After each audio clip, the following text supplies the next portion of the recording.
Hello, everybody, and welcome once again to the Soldiers of Cinema podcast. As always, I'm Clark Coffey, and with me is Mr. Cullen McFader. Hello. What's My going on? allergies are better this week, so there will be no sniffles. Oh, right. Excellent. Yeah. Hopefully, I won't have to edit out so many sneezes this time. Exactly. I'm glad that your allergies are doing better. Yeah. But yeah, we're here once again to talk about another one of our films that we spend hours and hours and hours mulling over, deciding what to pick, what to discuss with you guys there in the audience. And this time around, it's Cullen's pick, and he has chosen 1995's Michael Mann masterpiece, Heat.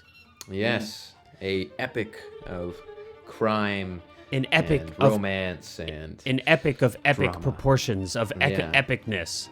yeah. I mean, this is not by any means a not well-known movie, similar to last week's, which was, both these are very famous. I'd never movies, seen and- this before or heard of it. Oh, really? Yeah. No, it's an indie. It's maybe it's popular up here in Canada. It's not really big in. I know that Michael Mann, he's only made a few small things, and most people don't know of him. And here and there. Yeah. it was actually really hard for me to find this. I had to dig and dig, and then I finally found a Criterion Collection disc in the bargain bin at my local Goodwill. Yeah. Yep, and there's not, he doesn't really have that distinctive a style, so you kind of gotta really search for him when you're watching. And he never works with big actors, so it's Yeah, like I know. It was tough, but I did find a copy. But it's yeah, true. This is, it's not a one of my favorites, definitely, without a doubt. Yeah, One of it's my not a favorite hidden movies. gem. It's not a hidden gem, and probably most of you out there listening, you have not only heard of, but you have seen this film as well. Almost certainly you have. But yeah, I mean, let's jump into why did you pick it? I don't know why it came to my mind. It was a really, as you know, was a really quick choice. I like pretty much as we wrapped up the last episode, I was like, I know exactly what I want to do next week. I don't know what spurred it on. I mean, I guess more broadly speaking, it's always been a movie that I've loved since I first saw it. I think that it's by all metrics, I think it's a masterpiece. I think that it's one of those movies that you can watch and you're like, there's almost nothing that I am like iffy on at all. If anything at all. It's Well, tell me about that. I mean, tell me about, so this film came out when I was depending on the month, and I forget, but I think probably like freshman or sophomore in college. It was December of 95. So Okay, so that was... I was negative 2.5. You were negative 2.5. So Yeah. when did you first see this movie, and what were your thoughts on it when the first time that you saw it? The first time I saw it, I was in probably grade 10. It was right around the time that Grand Theft Auto 5 came out, so 2013. Is that why you saw it? Yeah, no, I played really? GTA 5, and I'd played a few of the other GTA games. Like, I was always a pretty big fan of them. They're fun. And there was just so many references to it in the game, like even just the story itself. Half of the heists are Heat related, and the main character is like basically De Niro in Heat. And I had seen, everyone's seen the big gunfight in the shootout at the bank heist. It's a really famous on scene the streets of LA. And so I'd seen that, and I just remember watching it, playing GTA, and just going like, you know what, I should probably finally see Heat. Now, how did you know that it was based on Heat, or that it was how did you know that the game was inspired by the movie? I'd just seen the clips before, and it's one of those movies that even though I hadn't seen, I knew a lot about it. You knew of it, and I knew the vague, storyline. I knew it was about bank heists and robberies and stuff in LA. Right. And I always, I think that it was one of those things that, like, going into it, I didn't expect to like it nearly as much as I did. Not that I expected to not like it, but I expected to kind of watch it and have it be one of those movies that you're like, yeah, that's good. Know, it's a good movie. I did not expect it to be something that is so... again, still to this day, one of my favorite movies. And I think the reason for that was because I had seen Manhunter before. Mm-hmm. Now, before you had seen Heat? Before I had seen Heat. Okay.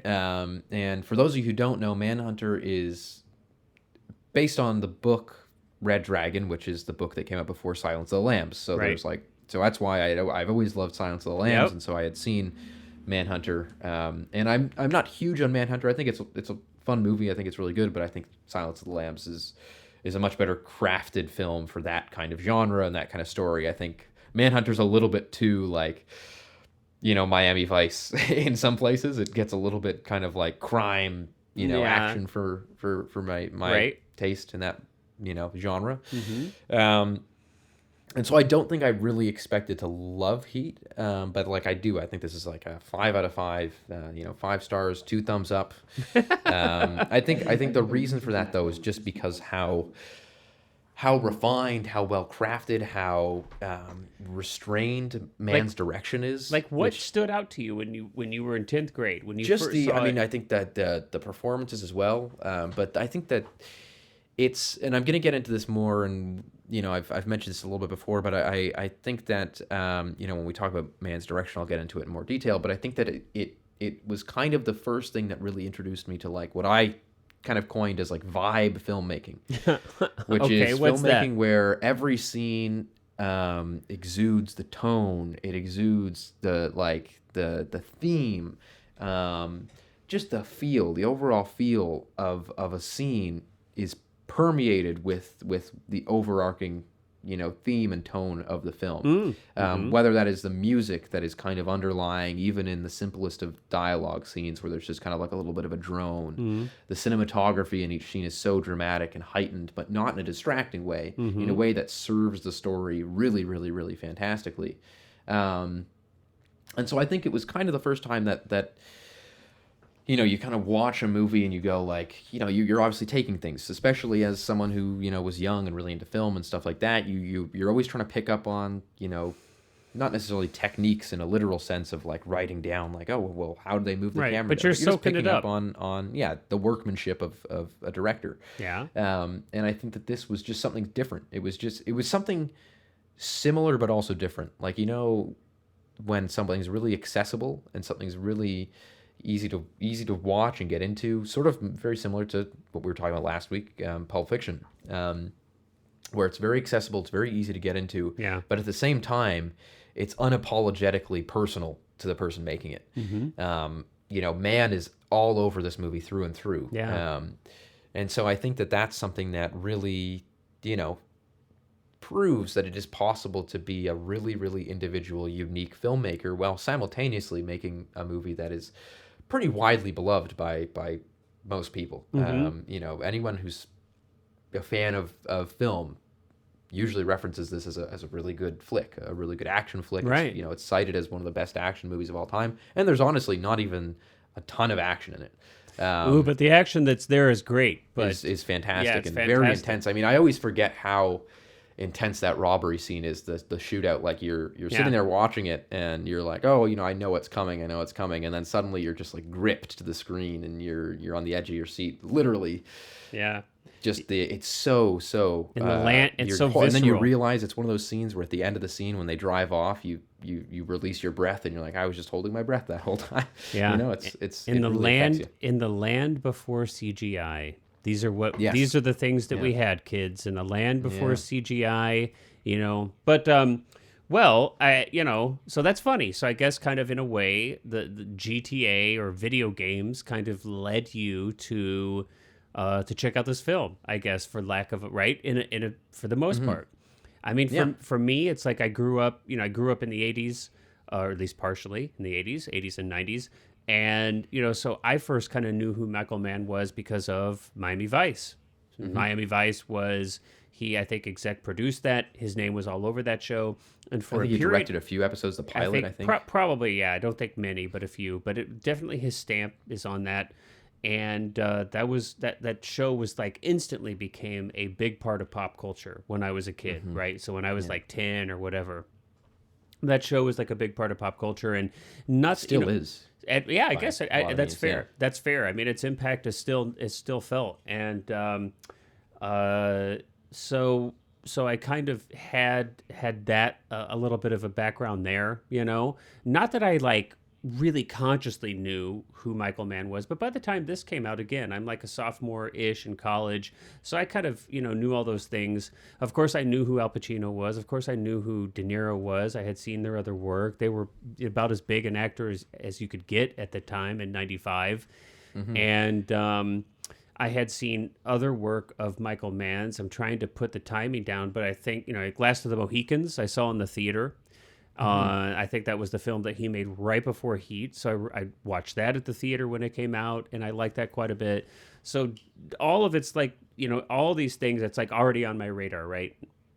So it was like a no-brainer for me to go see this film when it came out. Was this the first time Pacino and De Niro were like co-stars like this? So not co-stars, but in a scene where they actually acted together. Yeah, because they'd been in Godfather, but they never had any scenes together. They'd been in Godfather 2. They'd been in Godfather 2, but they weren't in any scenes together.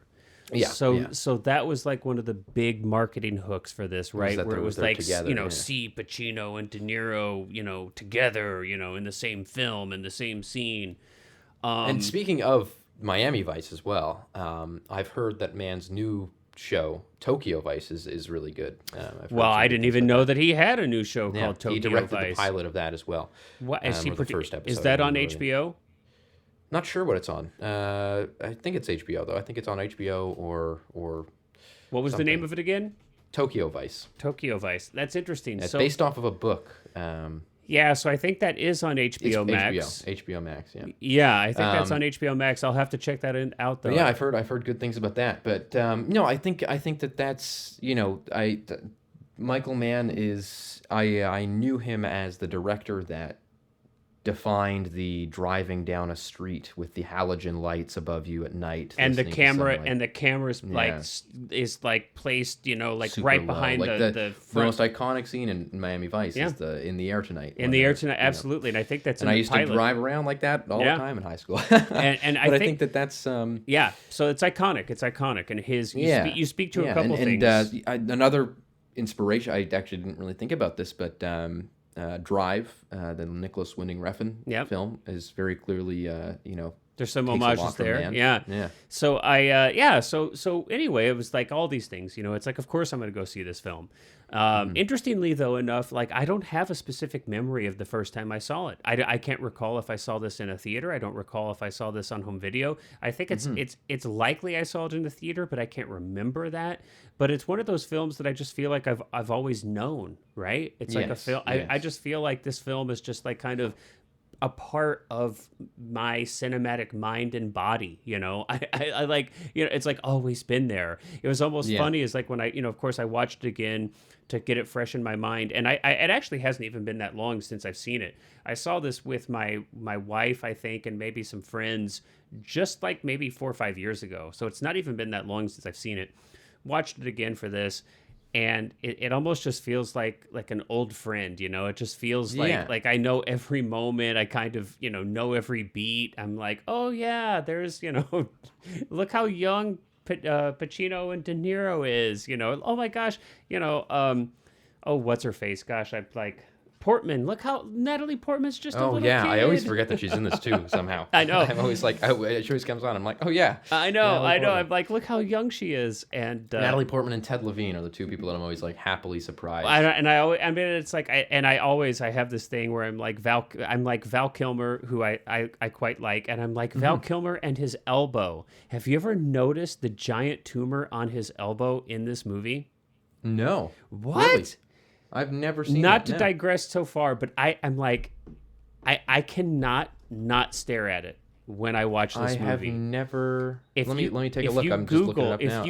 If you Google Val Kilmer's elbow heat, so I think it's on his left arm, and it's like the size of a baseball, and it's right at his elbow.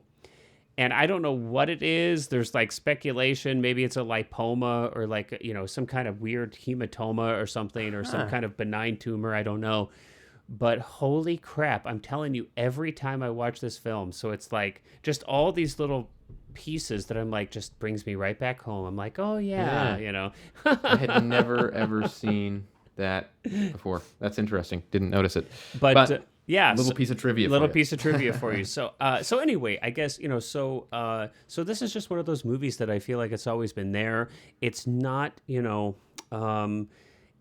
isn't like a huge piece of inspiration for me, but in a way it kind of it's not as like how to say this. It's an inspiration, but it's not like a real flashy inspiration, like it's not flashy. I just feel like Michael Mann is like this steady kind of solid, director who's made a handful of really fantastic films. And it isn't to say that he doesn't have a specific style. He certainly does. But I don't know, it's understated. Maybe that's a good way to say it. It's very low key. It's very as far as like how I've integrated into my cinema world and how it's become kind of part of my psyche. Yeah, it's kind of a little understated, but nonetheless important. So yeah, this is always, if you were to say, hey, list of like, top crime flicks or heist flicks or action flicks, this would be there for me. And I really feel like, in my mind, this is just the way that I kind of skew things. I feel like this is like like the best crime heist B movie ever made. It's clearly not a B movie, but I mean, it's the best heist movie that would be like a genre flick if it didn't have any budget and didn't have Pacino and De Niro in it. It's like the best that it could ever be made. You know what I mean? Yeah. It's like a noir. It's like this mix of like high, it's got a lot of noir undertones. I mean, it's shot in a lot of ways noirish. It's like LA at night. It's dark. I mean, hell, this would make a beautiful black and white film. But anyway, so yeah, this is one of those films that just always feels like it's been there. Can't imagine it not existing, No, and I think the other thing too is that it's, as I sort of mentioned at the beginning, I think in the way that you're kind of talking about how it's like he's very understated with his style. Like there's very clearly a Michael Mann style, but it's kind of hard to necessarily like pinpoint because it's not like someone like Spielberg where you could say like, oh, well, lots of dollies, lots of push-ins, these like really fantastically, framed shots and that are like blocked exceptionally and very cinematically, for lack of a better term. Mann, I would say again, it's sort of like very tone in the way that he kind of like permeates his films. It's music. And the themes just are so kind of hammered home. There's a masculinity, not in an overwrought way, but a lot of it's about the masculinity of these characters, and like that's what I think is interesting about this movie is that it also doesn't go in any way to kind of like redeem, like the characters are just kind of like lived in this world. They're not. Well, they're not. I want to talk about that before we get into any more kind of detail stuff, because I feel like it's kind of an extension of like your personal experience with the film and everything. I'm curious to know to hear. And of course, I'm going to share some. It's not like I'm putting you on the spot, and then I'm not going to do the same. But I'm kind of curious, like what when you watch this. I assume you watched it again recently for this. Like what's in your interpretation? No wrong answer. Like, what do you think Michael Mann is exploring in this film? Like, what parts of that stick out to you? Like at its thematically. Heart, I believe that it's kind of like exploring, obsession and addiction. And things like that, and like compulsion. Tell me about that. Right down to the final kind of decision that De Niro makes in the film. That it's all about like he just can't let this one last thing go. Yeah. And it goes into even when it involves relationships, that it's about this like obsession with control over the relationships and on the inverse, Pacino's wife is obsessed with the idea of just having a normal life.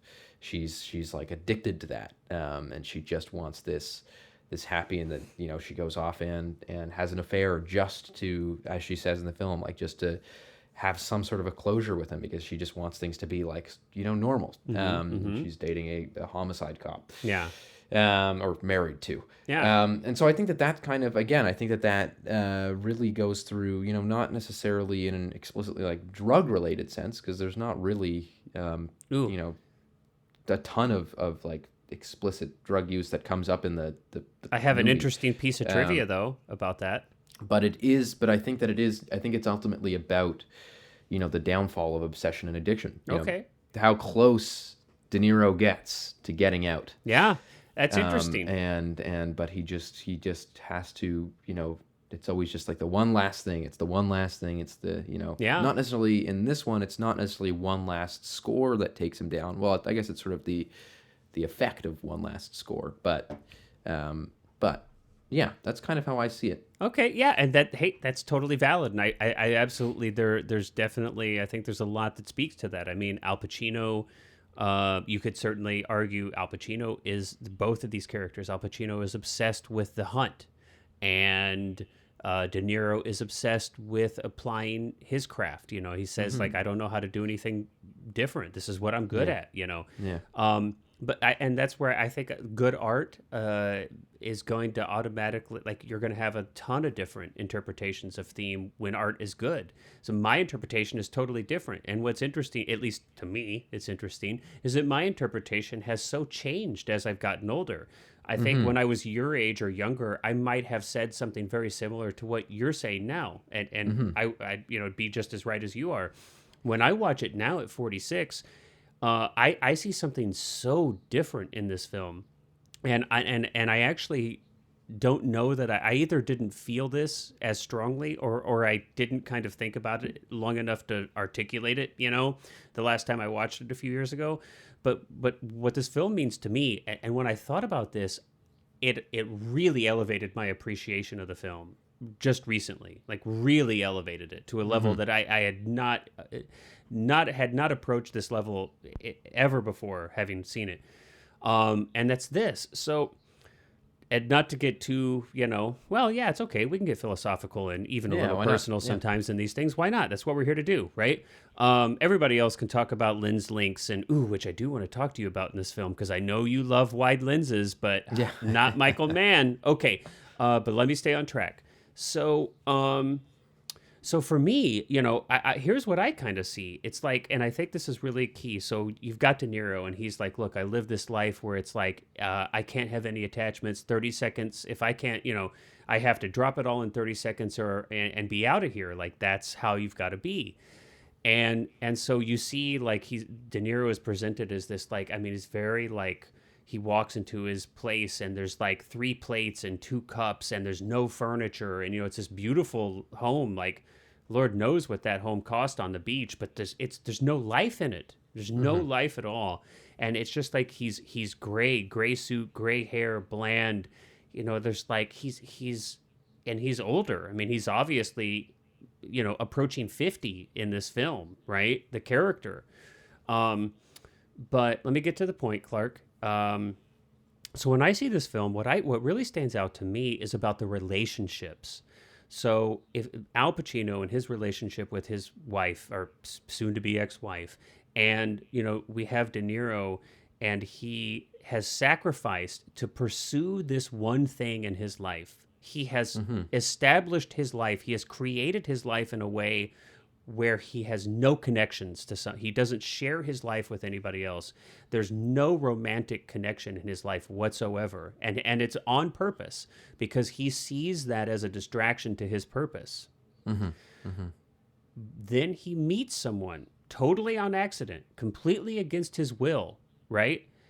And he falls in love, or he's falling in love with this woman against his better judgment, almost against like his desire, because he knows that he can't have these attachments because it'll distract him from being good at his purpose, right?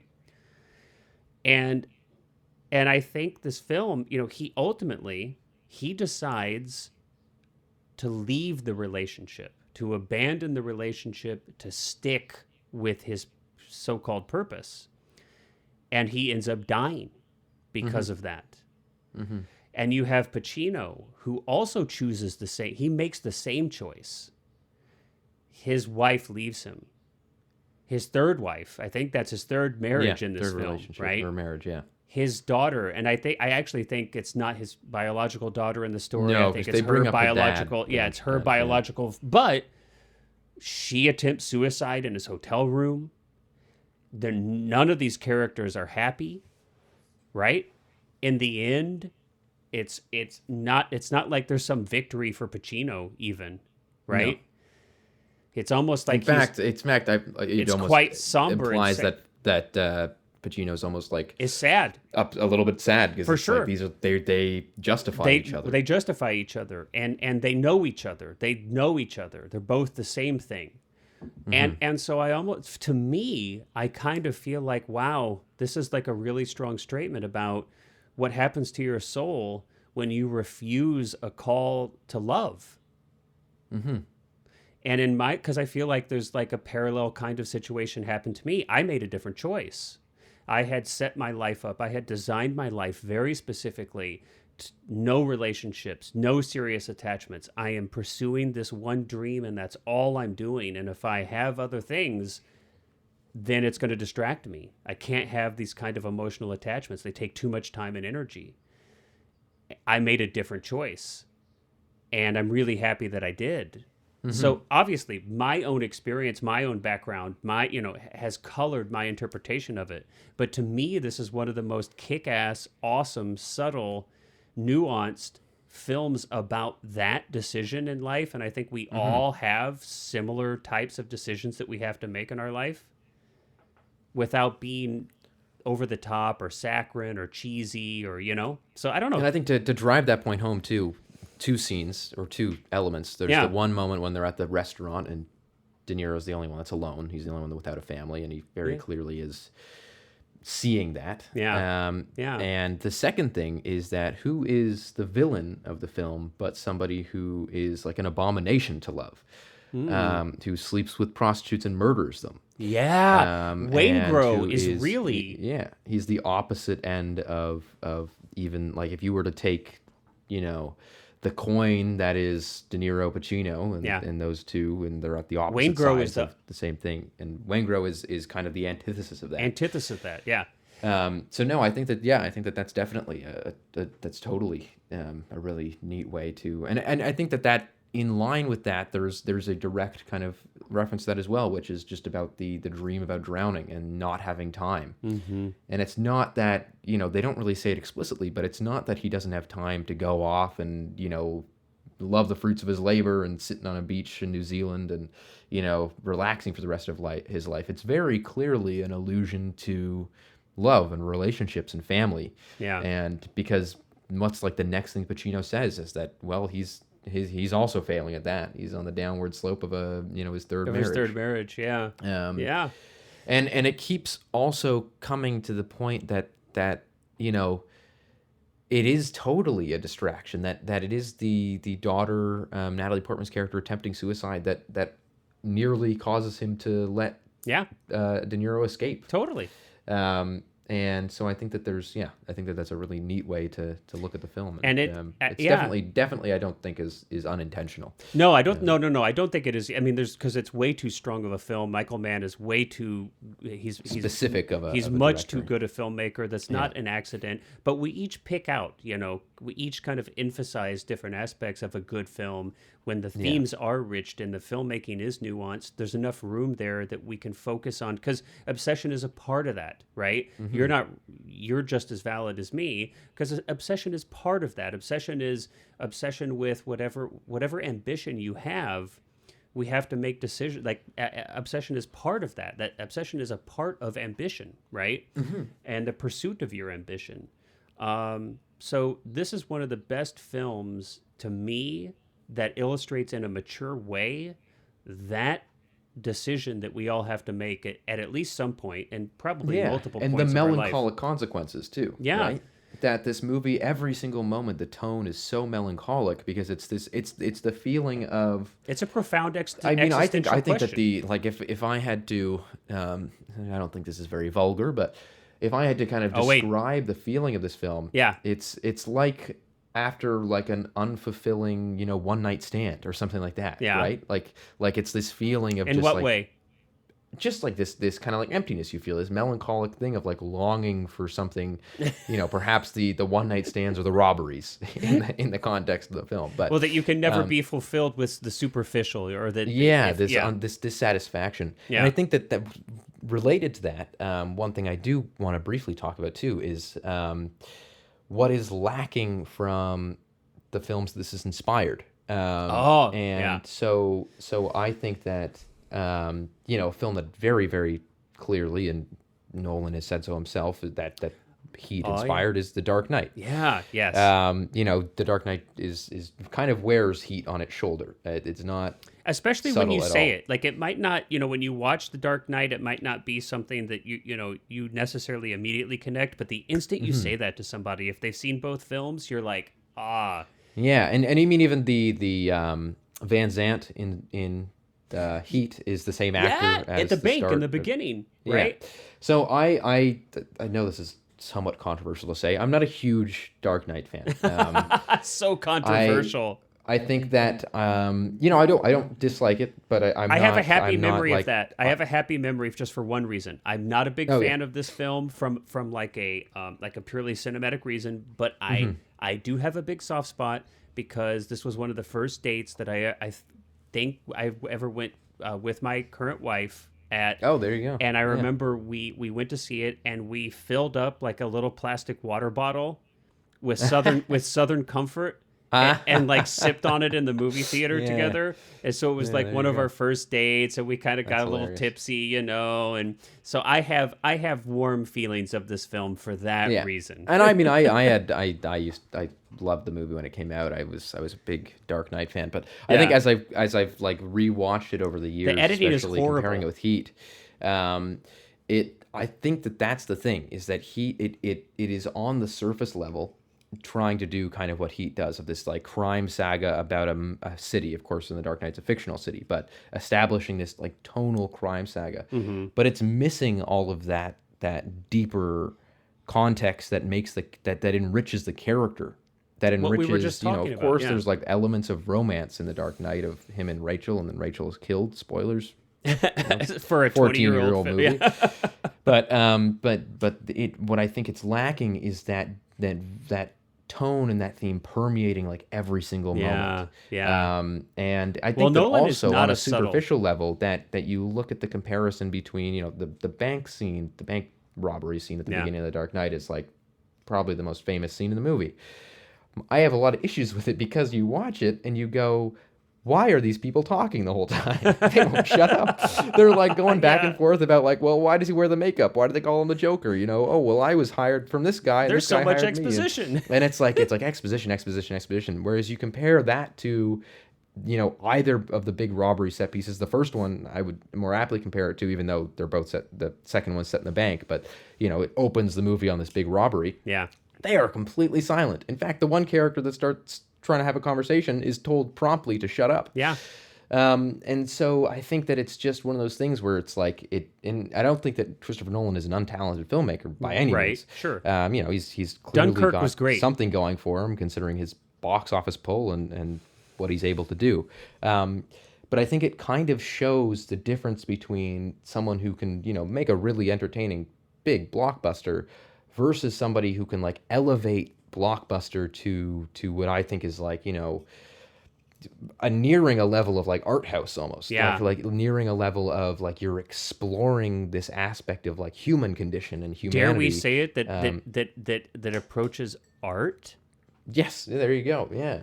And so that's what I think is so interesting. And I think that I'm not saying this necessarily to knock on the Dark Knight, to take that down, but rather to highlight how good of a director Mann is in that way, and how good of a writer Mann is. I think that he is just so fantastic, especially like he's just on his A game, and the performances too. I guess we can get into that a little bit too. Well, can I say one last thing? I want to say one last thing, because I think we talked kind of about some themes, and Collateral I think didn't Collateral come out just a couple of years after this?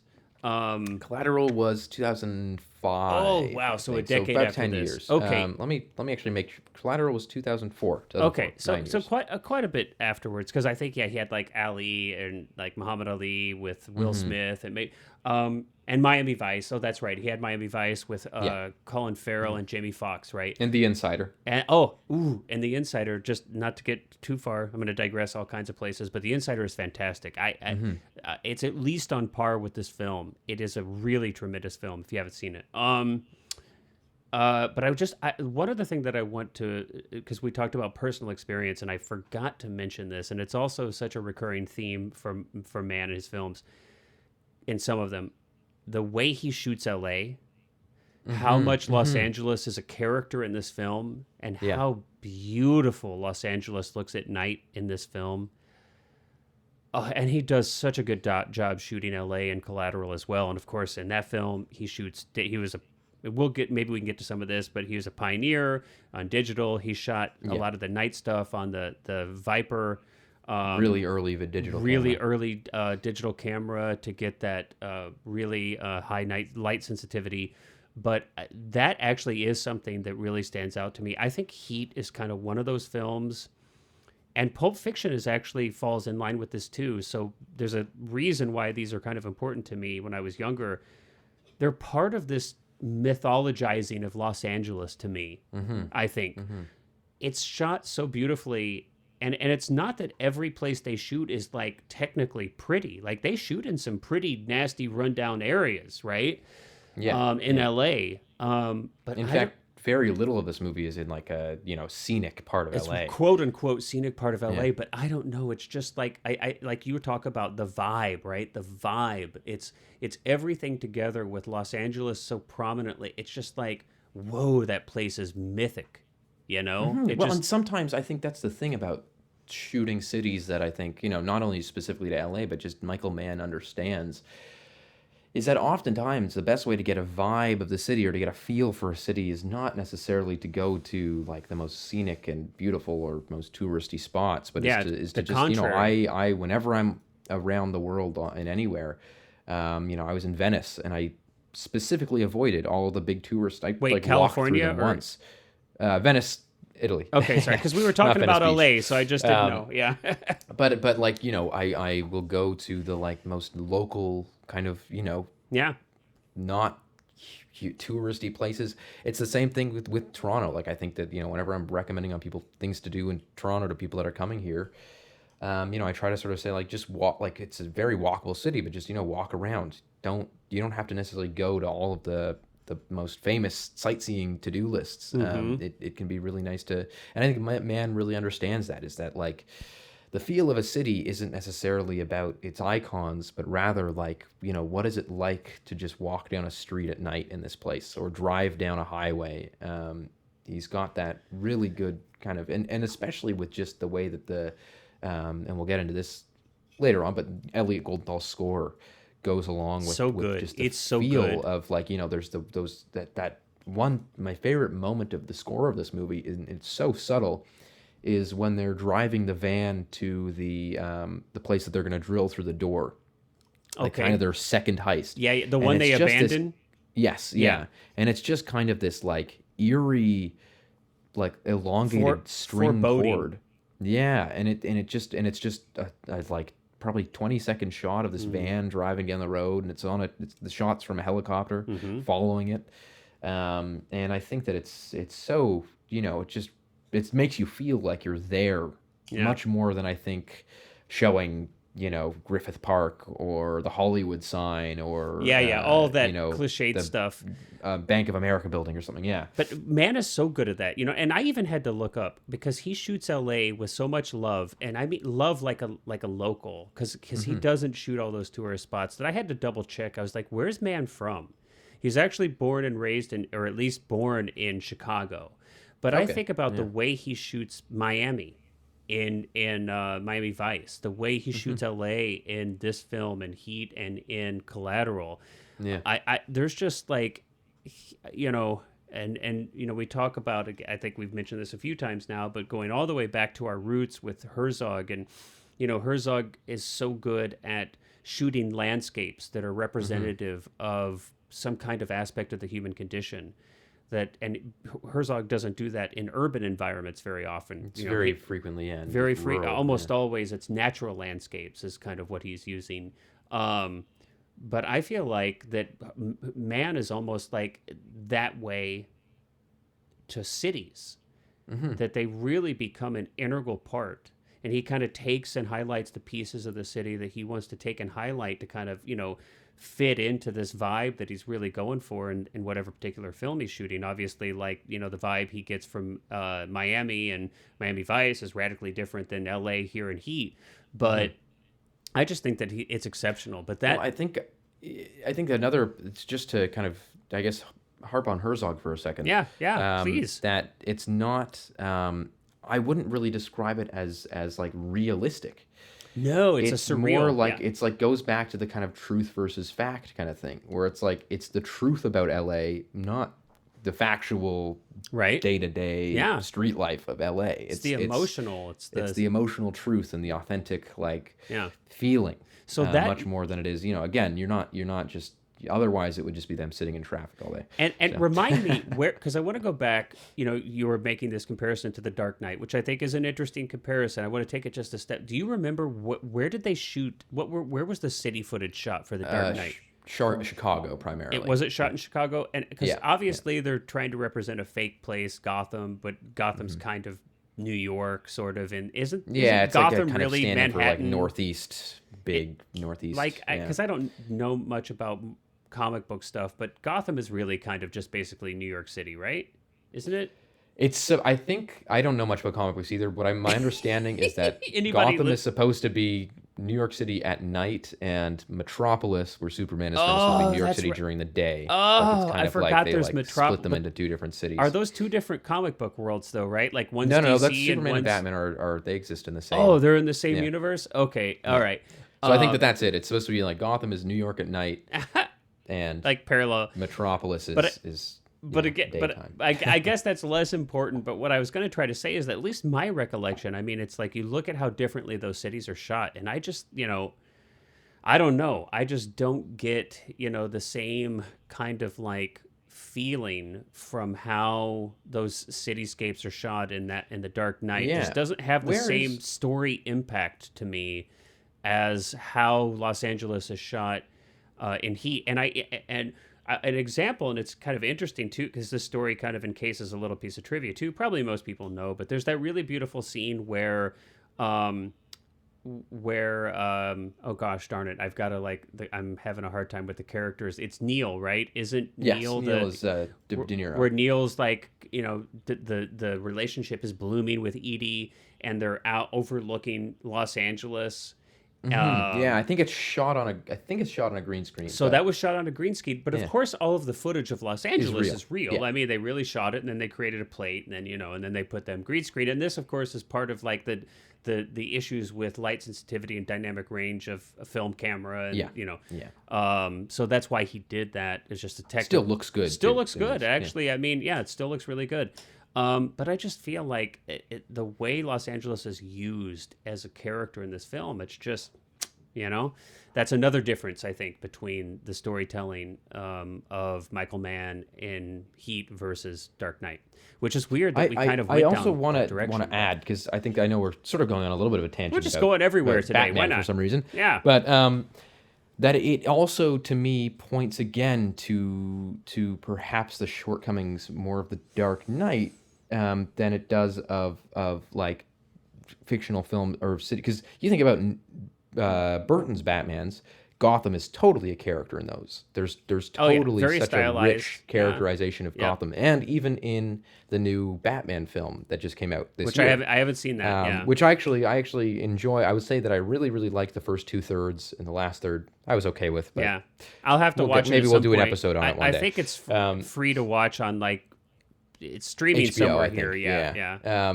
But even that, it really, I think one of the really smart things that Matt Reeves did, who's the director, is because it's a new Batman world, it's a new Batman and all that, you got to establish all this stuff, is that he spends the first 15 minutes building up the most, I want to say the most gothic interpretation of Gotham City ever. And I'm not a big superhero guy. I don't really I'm not really into comic books and things like that. And, Right. But I really appreciated the craftsmanship that went into establishing what this city feels like, and it gives it so much character, and it really kind of it's sort of, much like Michael Mann makes LA a character, it makes Gotham a character in that, Which is important. yeah, which is odd that you don't really feel. I don't feel it either in The Dark Knight, Not at all. considering how influenced it is by Heat and how open Nolan is about that influence, because Right. Nolan has done many interviews where he's specifically cited Heat as like the big, like he wanted to do Heat in Gotham City essentially. Yeah. So I think it's interesting, and again, no knocking on, I'm not trying to knock on Nolan, but I think that comparing and perhaps that just contrasting. shows that maybe his strong suite is in more the high dimensional sci-fi stuff than it is in this kind of particular style. Right. Well, and boy, we could go. I mean, there's so much we could say about this film. But I want to make sure that we not to say that we can't do any more of these fun comic book movie comparisons. But I do want to talk about something that I feel like is so integral to this film and its success, and that's the performances. Yes. Yeah. Because holy crap, right? I mean, like I was saying before, I remember such a huge part of the marketing campaign for this film was, De Niro, Pacino together, da-da-da, And we've got so many wonderful actors and so many fantastic performances in this. And it's just, you had actually shown me, so I hadn't seen it until just before our recording here. You showed me like a little snippet of, so to give some background, so Michael Mann been working on this project for a long time. He actually wrote the first draft in 79, and he turned it, I think, into it was shot once in not an identical form, but it was shot once as a TV pilot. So this was potentially going to be a television series at one point. It was 90 minutes, I think. Yep. Was the TV pilot. Yeah, and so I don't know how much of that survives, but you did point me to the diner scene. Of course, in Heat, it's De Niro and Pacino, and the television pilot, it's two totally different actors, of course. And I'm like, wow. I mean, talk about mind blowing. I mean, especially if you're a student of acting or directing, and you want to see how much a scene can be changed, because the dialogue's identical by the performance. Yeah, everything is identical. Talk about mind blowing. About mind blowing. You take what is a not great scene in the TV show to one of the iconic scenes of the movie. Yeah, because one of the iconic scenes of a very iconic movie. Well, and what it highlights to me is how absolutely vital subtext is. Yes. Yeah. This is a really wonderful example about how an actor can bring in so much subtext, so much gravitas, so much story in between every word, in between every line. Yeah, with just a simple look. Yeah, you can I think that De Niro and Pacino in that moment say more with their eyes and their body language than in the TV show. But I think the other thing too is that you can, by the way, get it. I think it is readily available on DVD or something. Oh, they is it? did release it as a TV movie. As a TV movie. Okay, so there you go. Yeah, you could. But I think that it showed, like, you can see, how important cinematography is. The TV show scene is shot very flat. It's just kind of like two, over small the budget, shoulders, which is little similar to what it is in Heat. But I think what I kind of want to stress is that it's not even the amount of money in the Heat scene that makes it look good. It's just the artistry. Mm-hmm. You could very easily, except for the fact that Heat is shot on anamorphic and the TV show is spherical and anamorphic is typically more expensive. You could make those look very similar on similar budgets, not including the actors' fees. I think that aspect Pacino might be a little bit expensive. Aspect ratio. But that's what I mean is that that if you were to just as I think the pilot was shot in 19 days, so they didn't have a lot of time, versus the film was shot over 107. Yeah. But it just kind of goes to show you how and I know we're talking about performances, but beyond just the performances, that putting a little bit of thought and work and just that extra thing, like these little tiny changes that you make can change a scene so fundamentally. But I do, I think that De Niro is like so incredible in this movie. Yeah, De Niro's just... Pacino is off the rails, and it's really, really fun. Like, I want to Pacino talk has to you some about great, that for a great second. moments. I want to talk to you about that for a second, because I think, I... So this is definitely dear. I mean, look, Pacino has always been, an interesting actor. I love him. I love him, by the way. Subtle is not often a word that you would use to describe Pacino's acting from 85 on, right? Yes, yeah, which is weird because prior to that, like the stuff he does in the first two Godfathers, he's pretty insanely low key, insanely subtle. Yeah. But in this film, I forgot how many great one-liners that Pacino has, where he just explodes into like caricature land, but somehow it works. Somehow. Now, I mean, I do have to admit, there's a few times I kind of snickered. It kind of took me a little bit out of the film, and I kind of, in my own mind, I'm like, She's oh my... got a great ass. I'm just like, oh my gosh. But but you can't deny it's entertaining. It's funny. It's definitely colorful. And, I mean, I guess you could definitely defend it, in most of these instances. I mean, at least he's consistent. It's fairly believable. I honestly think it works. It works. I think if it was anybody else trying to do that, it would not. It would not. But I think the fact that it's Pacino and he, of course, Pacino is, just a master. He he does the Lee Adler, Lee Strasberg, and school. I think he runs that school now or something. Oh, I don't know. The vice chair or something. I can't. Yeah. But very famous acting school in New York. But and I just think I always think it's I would rather that than someone just doing nothing with a character and just reading. One of the other reasons I think it works is because imagine if Pacino played it as straight and subtle as De Niro. Oh yeah. Now you've got two. Yeah. I feel like you have to have a contrast, and I feel like honestly, if Pacino wouldn't have done this, if he would have played it so low key and kind of so focused and straight, I feel like there wouldn't be enough contrast between the two characters. There wouldn't be any color between them. So but it is kind of funky. So the interesting piece of trivia, I do remember reading. It's relatively recent that Pacino was being interviewed, and gosh, I don't know if it was for print or if it was, in person and then written down. I'd have to go back and look. But I remember, and I don't know, I know for sure this is what he said. There's no way to prove, of course, is what he's saying true, because he might have just been defending his performance. I don't know. But it is on record, if you Google it, that he is quoted as saying that there was an aspect of his character that never made it into the final film, which was that Pacino's character was chipping cocaine throughout the film. Oh, right. Okay. Which I could imagine. So that it was actually before some of these he was actually periodically using cocaine. So that part of his performance was that's, he was this drug-fueled, obsessed cop. So, that who knows, But I think it works without that. But even it works without that would add a bit of sense to it too. Yeah, it would definitely. I think that he, I like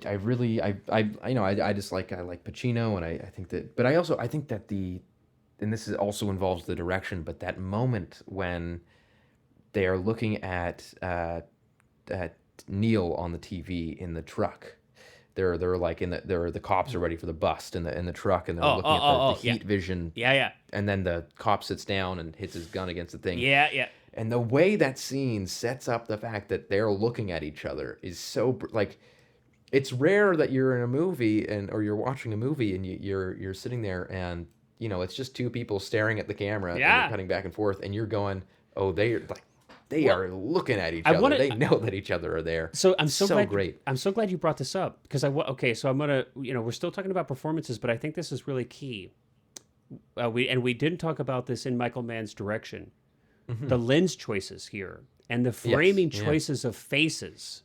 Yeah. And I know you and I have different ways that we like to shoot. I mean, not that it's the only ways we like to shoot or anything. I mean, it always depends on the story, but I have a tendency to I'm curious what you think about it, because you have a lot of longer lenses, at least not wide, in this film. Yeah. And you have this is like I don't know if it's 2.35 or 2.4, but it's there, right? This is not a 16:9. Yeah, 2.39 about. 2.39, okay. 2.39, yeah. And so you've got, and it's anamorphic. So it's 2.39. It's anamorphic. You've got forehead to chin framing all throughout this film, and some even closer. Longer. And even when they use a wider lens, the characters are like, there's the one shot of Pacino on the phone when they're trying to catch Val Kilmer, and that's a wide lens, and he's right up pushing there. In that, and that's actually one of the few instances where they use a wide lens. Yeah. So that's why it stands out. I feel like this is a big is a big part of what you were talking about how important faces are, and how important looks are, and about how important relationships are. Characters recognizing, looking, analyzing, dissecting each other, right? But it's something that really stands out to me in this film. Very tight framing. And I'm curious, like, what did you think? Because I know that you're not a fan of. No, I like. I mean, I like wide lenses, but Conrad Hall is my favorite cinematographer of all time, and he very rarely used any wide lenses. Like, he very rarely shot wider than a 50. Yeah. And so I really love the look of it. And I think the thing for me, it makes people look so good. A lot of the times that I'm using like a wider lens and things like that, it's more so influenced by the subject matter than it is. Of course. By that's why I said it's not like you can't do anything else. I didn't mean that. Yeah, and so I love, but no, I love the look of this movie. Yeah. In fact, the only anamorphic lens that I have, I think it's about 100 millimeter anamorphic, so it's about equivalent to a 50 spherical in terms of width. Yeah, so it's not too long. It's right there in the middle. Yeah, not super long, but definitely, you need to get pretty far back to get a full body or something like that. Yeah. And so I think that also the other thing is that I find anamorphic looks really good long. Well, I always love anamorphic. I think anamorphic looks good either way, but I think that anamorphic is one of those things that particularly looks like, just because you'll get a shallower depth of field. Yeah. You'll get those stretched bokeh, the ovular bokeh and you get in the background, that beautiful center focusing, kind of draws your eyes to the center.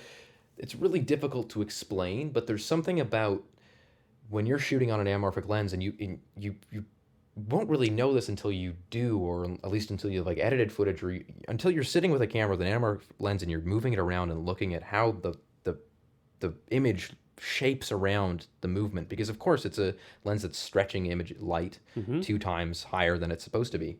That there's something about a long anamorphic lens, if you're pointed at someone and they're far away and you can see the ground coming towards the lens and coming towards the camera, you can sort of get a little bit of horizon. That there's this centering feeling of whatever the subject is. Right. And it's similar to center focus, but it's also sort of goes beyond that to this, like, the way that the lens just handles edges and how it handles light at edges is so beautiful. And you look at the anamorphic, obviously this is all shot anamorphic, so why we're talking about it, but those nighttime, so much of how I think that the city looks so beautiful in this film is because of that.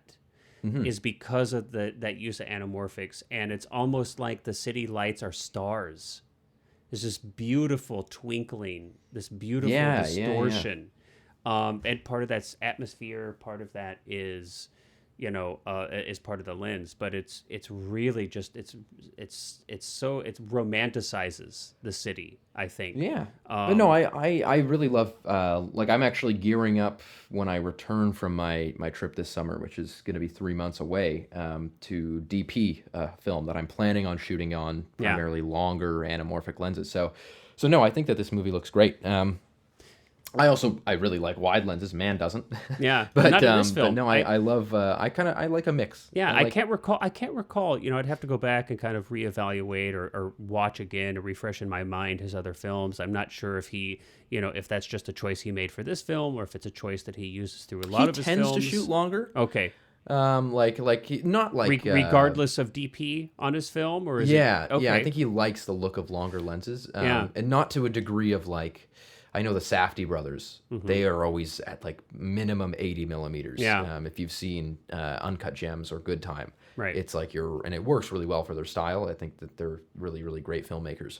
But they love to get right. It's like but you can faces look barely so see. beautiful. I mean, there are some there. It's like some of these. I like you mentioned that one with Pacino on the phone, and he's like, talking to a dead man on the other line of this phone. That's a wider lens, but I just mean how Mann really focuses on faces. There's some, extreme close-ups of Pacino's. It's just really, really beautiful and effective. A really technical, I don't do too long on this, but one thing to note about anamorphics is that a wider anamorphic will always distort the face less than a spherical. And that's because you're still getting the height of double that length. Yeah.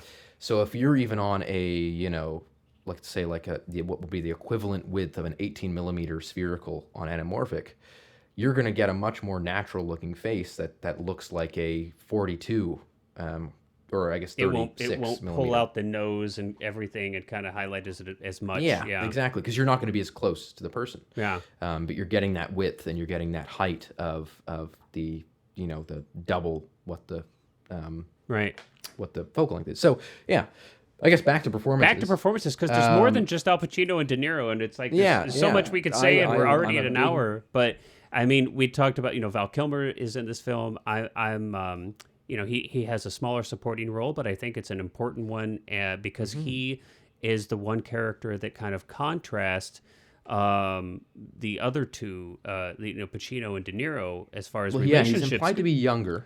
He is for sure, but as far as relationships go, right? Yeah, he actually, he actually has a strong connection to a significant other, and his character is like the sun rises and sets on her, and so I think it's an interesting contrast to the other two characters who don't have anything like that in their life. That's not the way they orientate themselves to their world. And when we were talking about themes, I think that's important. But so I think Val. And I think that's sort of why I specified that he's younger is not just a matter of age, but it's sort of, to me, it's like that's it. Like he's got this almost like young romanticized naivety that saves him in the end. That almost like he's too young to be the cynic. So you see it as young. That's fair. That's fair. I see it as I think that it's because he I guess accepted love or had committed himself. That it'll be curious. Boy, we're just digressing all over the place on this one. It'll be curious to see if his character and his wife come back in the book, which is August. The sequel that Michael Mann has written that comes out on August 9th, if I'm not mistaken. Yeah. So I'd be really curious to see. I think I'm gonna pick that up. I'll be really curious. I'm gonna put money on that he does. I'm gonna be really curious to see. But I get So I think Val Kilmer's great in this. We had talked about how I can't watch this film without seeing his elbow. Yes, you mentioned that. John Voight, I think, is interesting in this. A fun little piece of trivia. John Voight kind of plays Nate the Fence. His character, the look of his character, is actually based on a real person. And who it was? Now I should have this queued up, but it was based on a real person. And what was it? What did I say it was? Was it Edward Bunker? Edward Bunker? Yeah. So Edward Bunker. So based on this guy Edward Bunker, who was a real felon, when he got out of prison, he turned to screenwriting, and he even did some acting. And he was actually in Reservoir Dogs. At that like the diner table scene in the very beginning. So if you Google this guy or you check out Reservoir Dogs, you can see that John Voight was made up to look very, very similar to Bunker, and you can really see how I think a lot of these characters were kind of inspired by Mann. They were based on either real people or kind of aggregates or pieces of real people, and that just happens to be one of them. Yeah. I mean, I think, and I think Amy. So Amy, is it Brenneman? Amy Brenneman plays Yeah, I think Edie. so, yeah. I think that's a really interesting choice. I almost feel like her character stands out. And I think this is on purpose from all the other people in this story so starkly. Yes. I mean, part of it is her accent. Part of it is, she's an outsider to Los Angeles. She's naive. She's young, or at least she's naive to this world that we're in. Not that she's naive as a human being in general, but she's naive to this world of crime and criminals. And so I think she's perfect, and I think she does a really great job of playing that. But she stands out to me as just being so different than any of these other characters.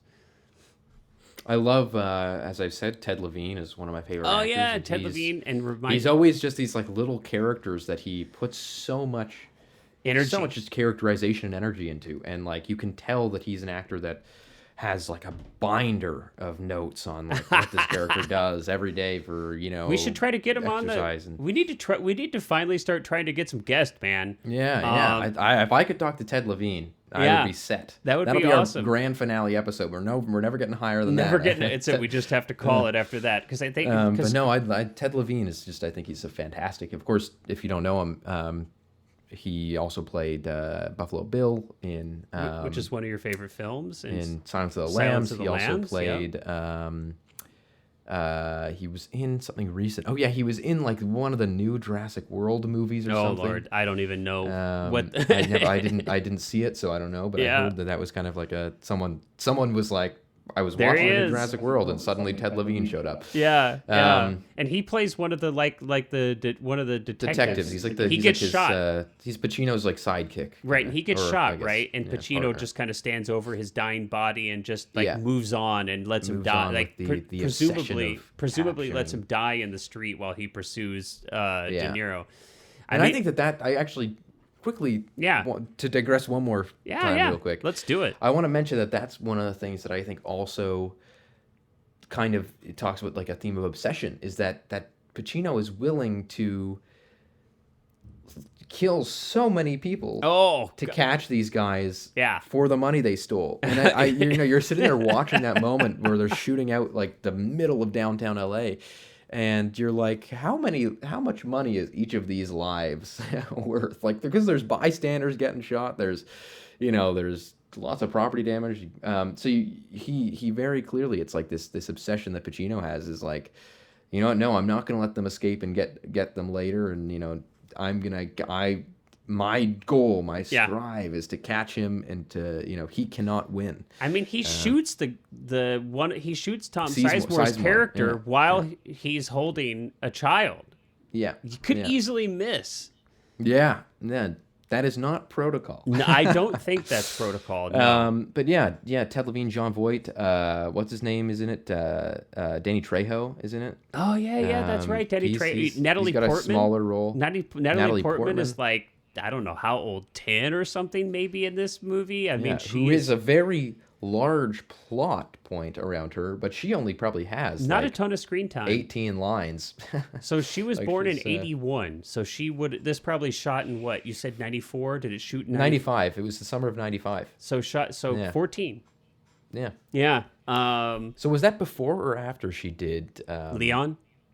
I think Leon was a couple years before this, but we'd have to do a little 94. So it was a year before. I guess they might have shot Leon in 93 as well. Yeah. So. Okay. So there you go. And you've got like Hank Azaria is in it and plays a really sleazy dude. And then, okay, I don't know so much about the actor who plays this character. So the actor is Kevin Gage, but okay, Wayne Grow. Can I just say? Oh, yeah.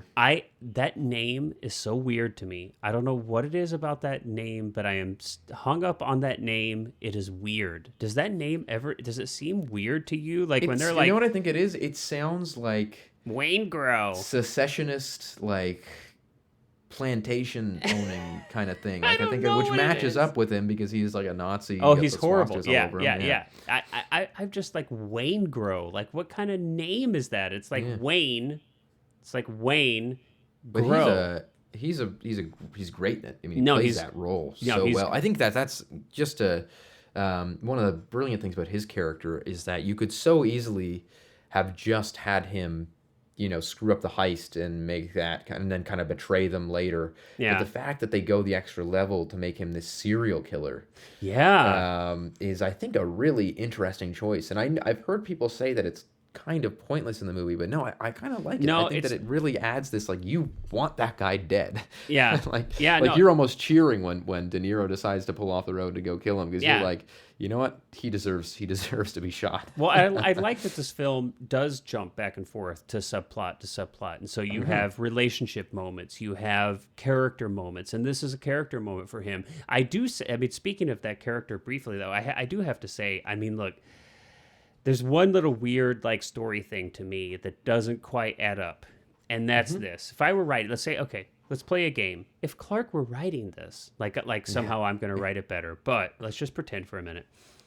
I feel like the whole beginning, like so much of this plot is about how good De Niro and his team are at what they do.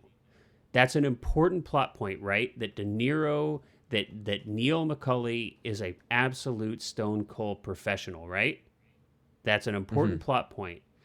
And we spend a lot of time establishing that they are straight up professionals. Like, they know how to shoot. They know how to, like, blow holes and stuff. They know how to plan everything. Like, they're amazing criminals. How in the hell did Waingro get on the team? Yeah, and he's like meeting him for the first time when that's ridiculous, dude. Yeah. No team of professionals would bring a totally unknown person on a job, totally unknown, and further, you can see during the holdup of the armored car, he's not needed. There's no actual reason for him to be there. Yeah. He doesn't perform any specialized task. All he does is stand there with a gun, and there's already people standing there with guns. Yeah. So I know. I totally. So that's one of those things that now if I were writing it, he would have been a regular member of the team.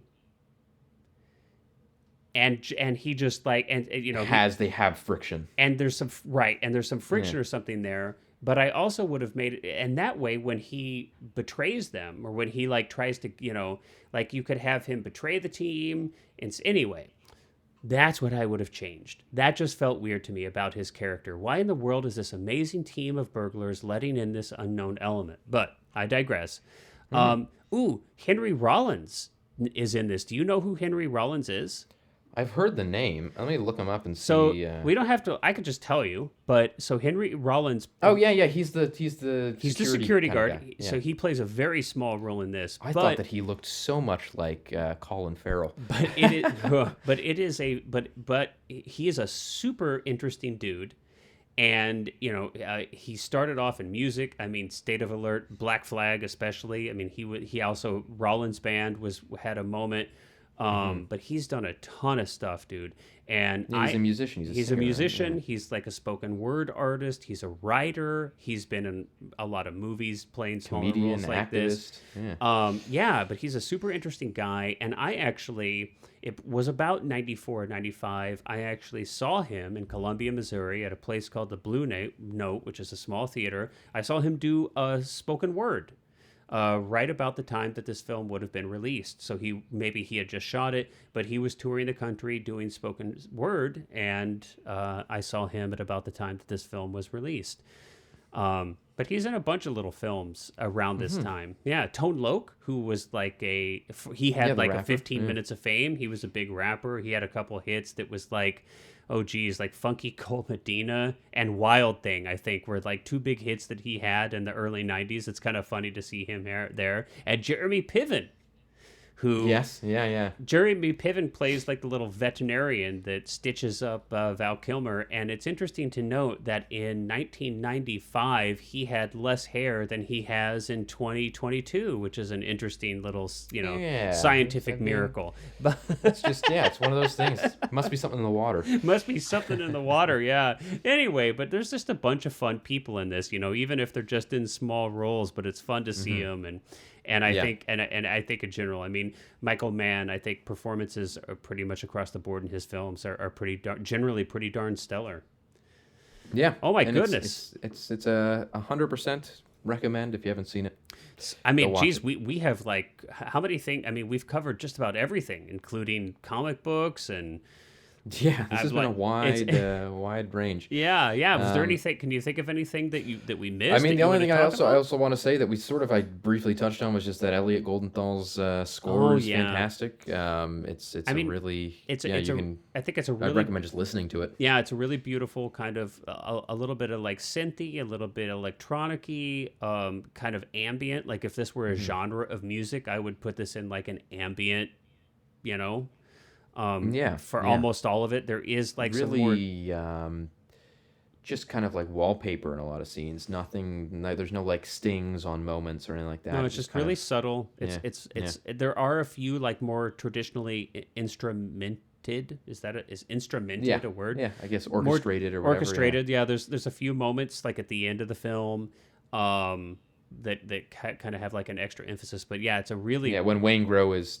the ending bit with Wayne Grow, there's like a really big kind of guitar riff that's really cool. I love that Oh bit. yeah. It's There's called some Predator interesting Diorama moments. in the soundtrack. It's a great soundtrack. Yeah, but it's an interesting score. Elliot does a really good job with it. I think it's a big part of what gives this film that vibe that you talk about. And I think Yeah. Michael music has always been. I mean, even as far back as Miami Vice. I mean, that was he kind of broke big ground by having modern current pop music as score in a television show had really not been done Yeah. before. Of course, then a lot of people like Quentin Tarantino specifically, just talked about him last time, kind of took at that and really ran with it. But yeah, well, man, we should probably wrap it up at an hour and 15 minutes in. But this has been a fun film to talk about. I'm glad that you picked it, and I don't know that I can make my choice so quickly. So give me a little bit of time to think. I will. But I will pick something that hopefully will be as equally interesting. But yeah, well, everybody out there, thanks if you've made it this far. Thanks for hanging out with us for an hour and 15 minutes. We hope it was enjoyable. Cullen, thank you so much for the good conversation. It's always a pleasure. Until next time, we'll see you guys later. Yeah. Bye, guys.